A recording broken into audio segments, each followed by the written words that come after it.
Well, thank you, Mr. Chairman, Mr. Bishop. It's good to see you.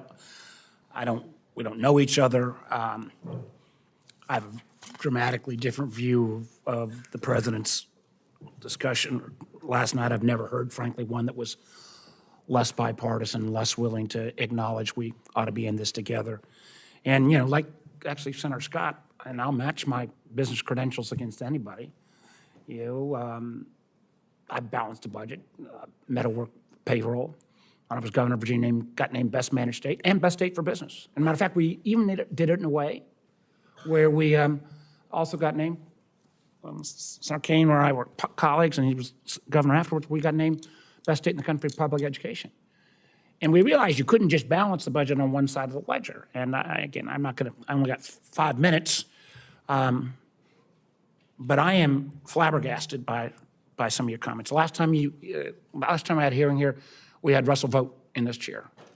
And your willingness to be obsequious to him, which I infer from some of your comments, frankly scares the hell out of me. Mr. Vogt has one thing he's done remarkably in 40 some odd days is terrorize the federal workforce. I know you were a lawyer, I was actually a business guy, so I can read a balance sheet. But by terrorizing your workforce, you don't get better production. Matter of fact, you destroy production. And the haphazardness of the Doge boys firing people without warning, not letting them come back to work, then realize, oops, we screwed up, I think is kind of the absolute opposite of any kind of solid business credentials. Now, I do know I will acknowledge some consistency on voting against every federal funding bill under the Biden administration.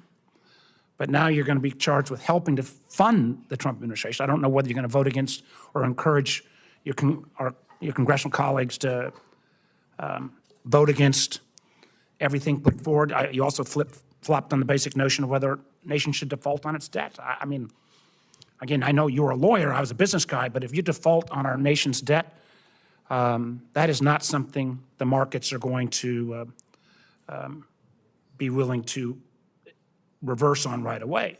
And kind of to add insult to injury, you accused Biden of illegally withholding federal funds. The Trump administration is doing this at an unprecedented level, yet your peers are willing to go in and simply support those policies. I don't get it. I think, I know you're from our neighboring state, North Carolina. Maybe you have not heard the economic disruption that's being caused. I frankly don't even know whether the Trump administration is going to honor its commitment on the disaster relief. And Lord knows you guys and we in Virginia got hard hit. But I guess in my last 2 minutes, I want to talk about Social Security. So we got 1.6 million Virginians on Social Security benefits. Now, Mr. Musk, who appears to me to be the actual czar of the budget and management, or lack thereof, has called Social Security the biggest Ponzi scheme of all time. Now, I know President Trump says he's not going to touch it, but I have no confidence in that. So I got a couple, just if you don't mind, sir, yes, no questions. Are you aware that the Social Security Administration currently has fewer staff at this time than any point in the last 50 years?